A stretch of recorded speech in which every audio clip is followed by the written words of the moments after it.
Vegas thinks Oregon should make the playoff in 2024, and guys like Terrance Ferguson and Jeff Bassa, they're the reason why. Here we go. You are Locked On Ducks, your daily podcast on the Oregon Ducks, part of the Locked On Podcast Network, your team every day.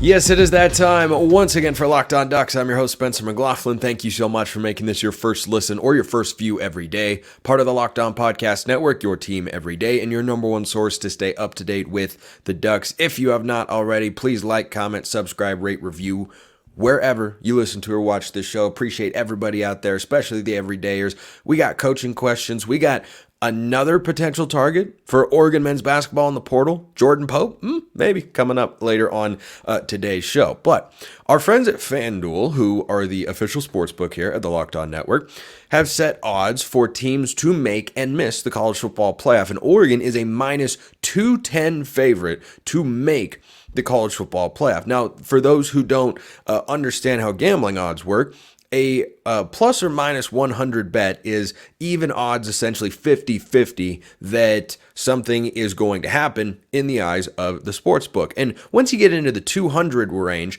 that's something that they expect to happen. Not necessarily a lock, like something would have to go horribly wrong for it to not take place.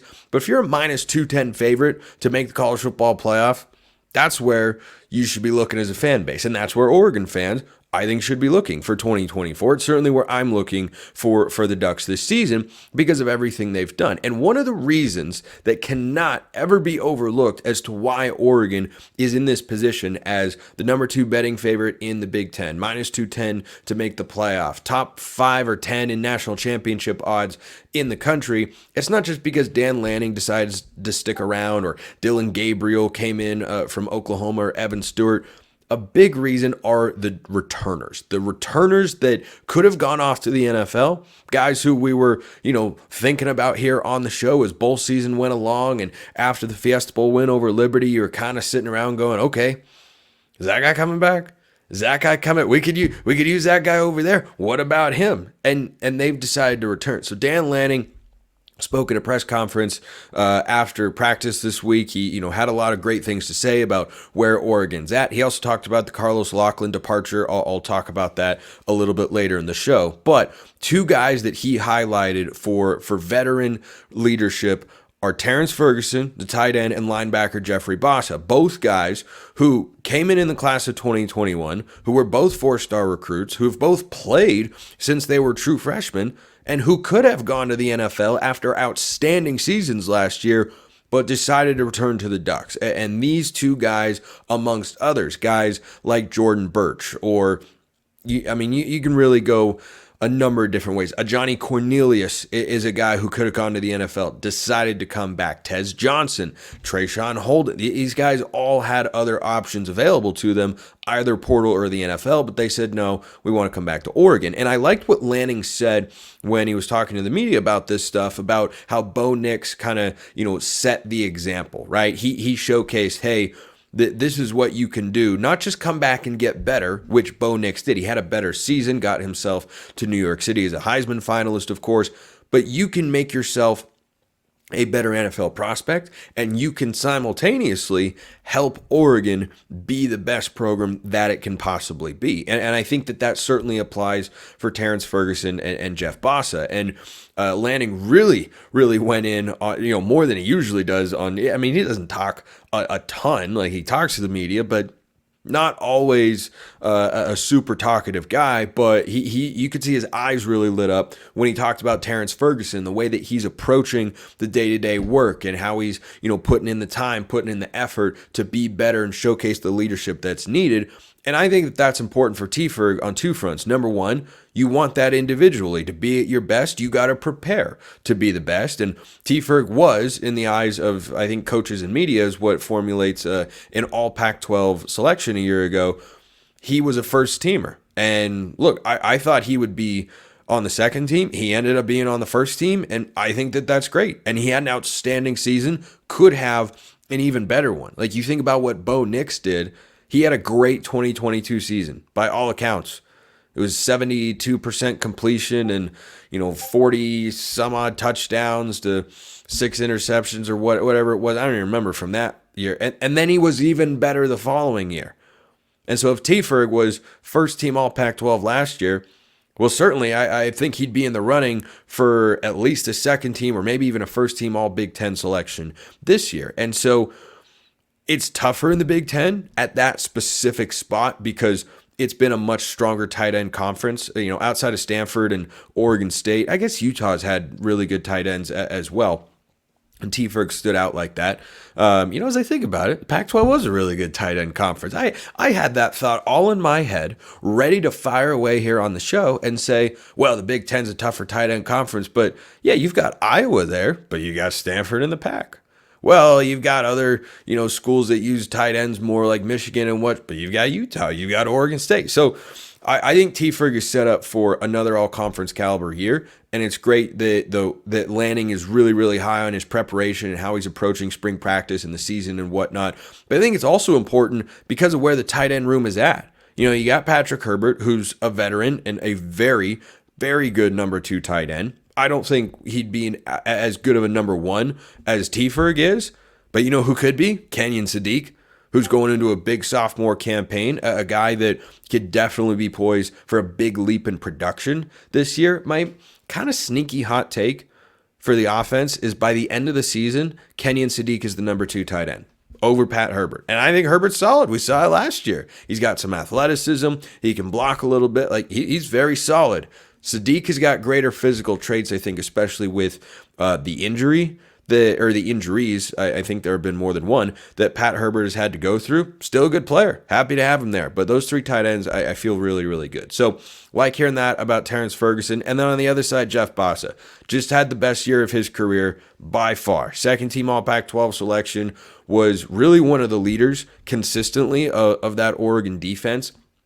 And, I asked him a couple questions in the post-game presser after the Pac-12 championship game. What I was most impressed with was not just the, clarity with which he answered the question, the maturity that he presented, but just kind of the ownership of, what went down in that game and Oregon giving up, what was it, 37 points? I try not to think about it too often. But yeah, I think it was 37 points. And the way that, he felt like, hey, that was on us, but I am the leader of us. I think that he is so emboldened in that role that having him back on that defense is just massive. Yeah, from a production standpoint, you got a guy that's an all-conference caliber linebacker that, may very well go on to play and have a solid NFL career one day. But you also have a guy who, other returning players look up to, who they're familiar with, and who the young guys or the newcomers are also going to look at as a leader.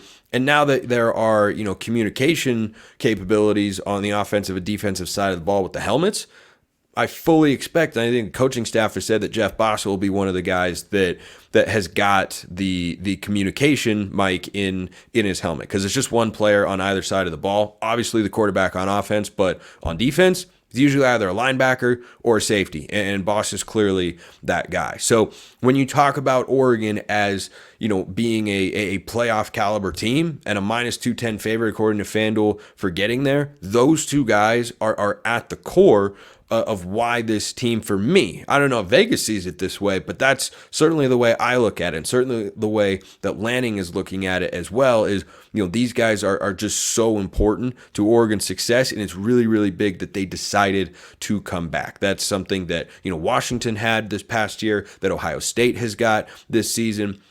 I think that speaks a lot to the culture, and certainly coaching is a big part of that, but the leaders are a part of that as well. Drop your thoughts as always in the YouTube comments, or hit me up on X, formerly known as Twitter, at @McLaughlinCFB, or at LockedOnDucks. DMs and mentions both wide open for all of you.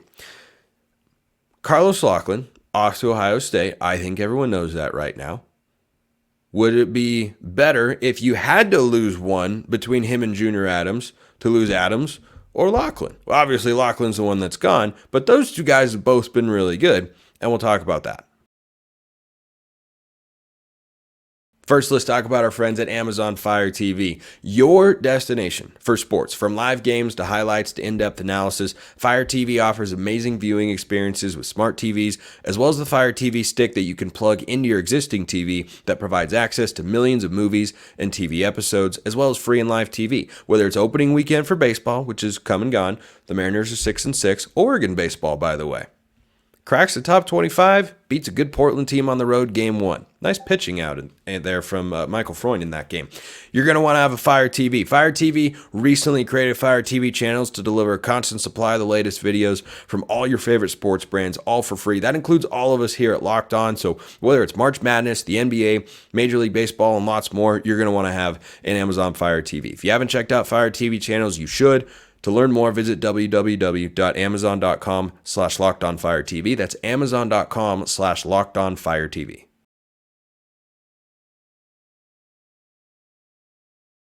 I hope those on YouTube appreciate the Pacific Northwest mug. My mom got it for me a while ago. And I like that logo, right? Got to stay true to my roots, even as I live out here in southern Utah, which is a wonderful place. But I will be in Oregon plenty this summer, quite a bit, as a matter of fact. So let's get into the mailbag. YouTube comments, or X, formerly known as Twitter. If you want priority access and all sorts of other perks, go join the flock over at Subtext. That link in the description below, wherever you listen to or watch this show, to become a Locked On Ducks insider. Anthony says, hey, good show again today. Appreciate it. I'm just wondering what the separation between Locklyn and Adams is, in your opinion. We've had great running back rooms forever and just had 2 wide receivers put up the best years in probably ever. They're certainly up there. I would think Adams would be higher on your list of the coaching pecking order than Locklyn. Adams has produced more NFL talent than Lock and pulled more talent in the portal and high school rankings as well, if I'm not mistaken. So this is an interesting discussion because both of these guys, prior to Locklyn's departure, were individuals who I talked about very highly on the show because of their recruiting prowess, because of the way that their units have performed. And, you know, the metrics that I look at for how a position coach is performing is how you're recruiting high school kids, how you're recruiting transfer portal kids, what's the production on the field, and what's the development look like, right? Those are the 4 key areas to look at for a position coach to see, you know, how's he doing and can Oregon upgrade and is this guy really, you know, a loss on staff? And you make a good point that Oregon has had great running backs for a very long time. Now, they had Jim Mastro under the previous coaching staff, and then before that, for a very, very, very, very, very, very, very long time, it was all Gary Campbell. So when you talk about the legacy of Oregon running backs, which is a tremendous one, by the way, I don't think there's any question that Oregon has been the best college running back school west of the Mississippi over the last 20 years. I don't know who is even coming close to what Oregon has done. You go Jonathan Stewart, you go LaMichael James, you go Royce Freeman, you go wherever you want. Oregon's always been very, very good. And there's something to the fact that, you know, the sustained success of that position and other positions as well, but specifically that one, I think speaks to Oregon's kind of brand on the recruiting trail and what people think about when they're a running back coming out of high school or entering the transfer portal and thinking about coming to play for the University of Oregon. So I think that is a factor, and why, you know, I think the Locklyn departure is a loss because he's been really good over the last couple of years. Ohio State would not have wanted him if they didn't think he was good. And he's not going to go somewhere where, you know, it's anything but, you know, what he sees as an upgrade. You can call it a lateral move if you'd like. Some people in the YouTube comments didn't like that I said that a couple days ago. It's literally one Big Ten school to the other, and recruiting-wise, they are on very similar footing over the last several years. And yeah, Ohio State has had some more big-time wins, but Ohio State has also lost to Michigan 3 years in a row. They went to the playoff one year because USC lost in the Pac-12 title game. Anyway, I don't want to get sidetracked here. So I think that the biggest difference between Locklyn and Junior Adams is that Locklyn has not been quite as good as Adams at recruiting highly touted high school recruits. This is absolutely true. Now, that does not mean automatically that Adams was better than Locklyn or is, you know, a better position coach than Locklyn. It's hard to compare because you talk about the volume of guys they bring in. Well, you have more receivers on a roster than running backs, right? Going into a year, how many running backs do you need healthy and productive at a time. Really 2, maybe 3. In 2022, we saw 4 running backs get used, right? Dollars would go in some packages, and then James was the short yardage back. Irving and Whittington were 1A, 1B. And then in 2023, it was going to be a 3-man rotation, and then Whittington gets hurt. It's a 2-man rotation. For your wide receivers, you're always going to have more on the field. How many times do you have 2 running backs on the field? Sometimes. Sometimes in certain packages, but Oregon didn't show that package a lot last year. I thought it was really, really good with Kenny Dillingham running the show in 2022, but Stein wants to have more receivers and tight ends on the field. That's fine, right? Both guys, of course, very productive as Oregon offensive coordinators. But I think that directly comparing like, oh, well, he's brought in more guys here. Yeah, but I mean, Locklyn also brought with him Noah Whittington, Bucky Irving. Okay, Bucky just turned out back-to-back 1,000-yard seasons, and Whittington is a high-level running back who is really good and was not a big-time recruit. But I think where Locklyn has been above Junior Adams is in the development category. So Adams is still somewhat early in his tenure, and yeah, he's developed great wide receivers, absolutely. He also has brought in higher level recruits, so you can make the argument pretty clearly that, you know, he was working with guys that have a higher ceiling already, whereas Whittington was a 3-star recruit, and, you know, Bucky Irving was a pretty highly touted running back prospect, and, you know, so too was Jordan James, which was a Carlos Locklyn, you know, Dan Lanning flip from Georgia back in the 2022 class. But I think that for Junior Adams, he's brought in the Jeremiah McClellans and the Ryan Pelhams and the Gatlin Bears, and there is a stronger track record there. But the developmental aspect, you know, Adams certainly gets a healthy amount of credit for developing Troy Franklin and getting so much out of Tez Johnson in conjunction with Will Stein. But that's kind of where I look at the difference. I think that Locklyn's development has been just a little bit stronger, though Adams has been very good. And I think that Adams has shown to be a little bit of a better recruiter. So I don't know who Oregon's going to hire. You know, Lanning talked about how he's not in like a major hurry to make that hire, but he's going to find someone who, you know, he's just kind of general coach speak. We're going to find someone who, you know, helps the program and is going to be able to come in, do a good job, and do it at a high level and whatnot. But he didn't seem to have any ill will towards Carlos Locklyn. He said, look, we want to, you know, bring people here and help them succeed as they move forward with their careers. And that's what he sees Carlos Locklyn is doing here. And I think whoever Oregon hires next, they're going to be able to, you know, find a way to have some level of success. How much? Not sure, because Locklyn's running backs, I mean, like, the results are undeniable. Yards per carry, lack of fumbles, pass catching, like, everything was there. And Locklyn's record also goes back to his time at Memphis. He developed Tony Pollard into an NFL guy, so it's not as if Locklyn is short on putting guys into the NFL. Like, Bucky Irving will get drafted. I imagine, you know, whether after this year or next, Jordan James could end up getting drafted, but, you know, Whittington perhaps could find his way onto a roster. I could absolutely see it. Junior Adams, though, he's got Cooper Kupp, the guys at Washington who are about to go to the NFL, Troy Franklin, Tez Johnson, but both guys are very, very good. And I think it's a matter of which position you prioritize more as to which guy you'd rather keep. But that, you know, that conversation's also moot because Locklyn's gone, Adams is still here, and I'm very happy about that because I think Junior Adams is really good. So hope that answers your question. Liam says, hey, Spencer, I love the show. Appreciate it. I'm an everyday listener. We call those everydayers, and I appreciate you big time. But first-time question asker. Now that Oregon has announced the new Generation O uniforms for this next season, what do you expect out of the design? Winged helmets and shoulder pads, retro throwback looks more, different shades of green or yellow. Keep up the great work.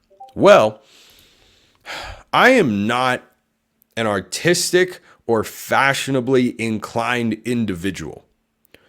When it comes to Oregon uniforms, though, I know what I like. I know what looks good. At least I think I've got my finger on the pulse for that sort of stuff. That's the exception. I think what you touch on here, Liam, is 100% the right mindset to be in. Generation O, what are we going to expect? We can't actually know.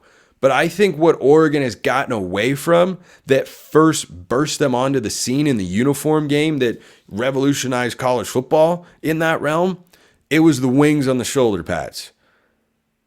and the wings on the helmets. And I think the wings have kind of taken a back seat with some of the uniform designs. And so I think that if they're rolling out this new era of Oregon uniforms, I think wings are going to be heavily involved. That's my guess. I'd be here for that.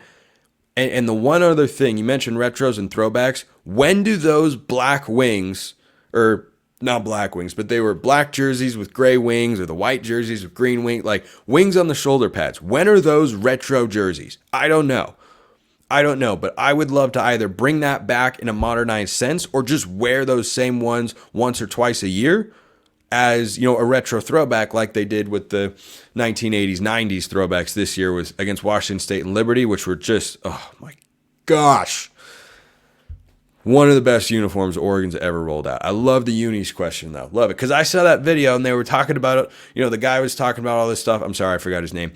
And then they didn't show anything. And I was like, well, that was a little bit of a tease. I was hoping we'd see something. Eventually, I'm sure we will. I wonder if they roll it out at the spring game, which, by the way, is later this month, April 27th at Autzen Stadium. Liam, love the question. Hope you ask another one in the future. You all can as well. Here's a question.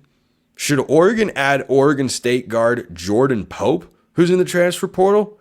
I don't think it's a perfect fit.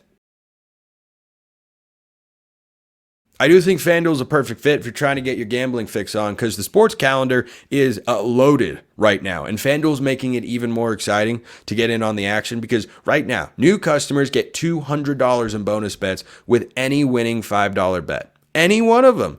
If you'd pick Caitlin Clark to beat LSU in the revenge game, how awesome was that game, by the way? That was fantastic. That's $200 you can use to bet the tournament, men's or women's side, the NBA, NHL, and so much more. It's all available. You can bet Oregon's win total, which is 10.5, tied for the highest in all of college football. You can bet them to make the playoff, minus 210, as I was talking about earlier. Win the national championship, win the Big Ten. It's all there. Visit FanDuel.com/lockedon. Make your first bet a big win. FanDuel is America's #1 sportsbook and our official sportsbook sponsor here at the Locked On Network. Two pieces of news. First of all, Brennan Rigsby is in the transfer portal. He came over from Northwest Florida Junior College, Northwest Florida State, something like that, a couple of years ago. He's been, sometimes a spot starter, but mostly a bench player for the Ducks. His role offensively really diminished over the course of the season, so seeing him in the transfer portal didn't exactly shock me. He's someone who I would have loved to have had back. He's got good athleticism. He can hit the three, but his role took a back seat for a reason. His production wasn't great over the second half of the year. He's in the transfer portal, so Oregon, once again, is going to have to be active. And that begs the question, is Jordan Pope a guy that Oregon should go get? And I say once again begs the question because I asked it earlier on the show. He just entered the transfer portal yesterday, depending on when you're listening to or watching today's program, which I appreciate you doing, by the way. So Jordan Pope is a certified baller.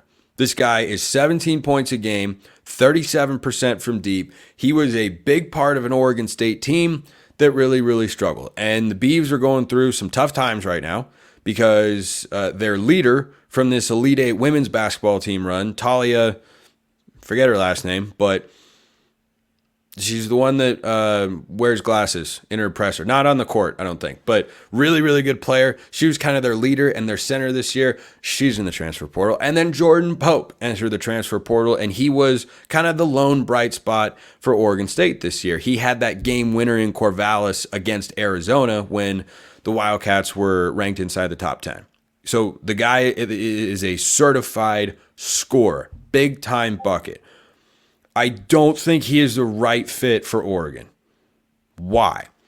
He and Jackson Shelstad are both 6-foot guards who want to play with the ball in their hands. Now, my objection to bringing in Jordan Pope, not an objection, that's the wrong term, because if Oregon were to end up getting him, it could turn into a really, really dynamic duo with those two guys in the backcourt. My question would be, how are they going to measure up defensively? Because if you're an everydayer out there, like Liam is, question asker earlier on the show, and you follow men's basketball as closely as I do, you know that when this team finally got itself going at the end of the year and won 4 straight between the Pac-12 tournament and the NCAA tournament, actually 5 straight with the end of the regular season. What was the biggest thing that changed?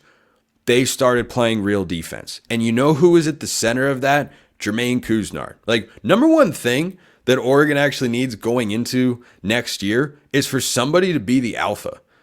Because for 2 years that was missing, and Oregon missed the tournament, and that was a big reason why. And Cousinard stepped into that role in an even bigger way this year, and look what happened. He was taken over in the tournament. Oregon should have been in the Sweet 16, but it was an awesome, fantastic run, and Cousinard was at the middle of it. And Dana Altman spoke repeatedly about the leadership of Dante and Cousinard. Okay, those guys are gone now, and Aquendo's gone, and Rigsby's gone. So this is starting to shape up to be a vastly different roster for Oregon next year.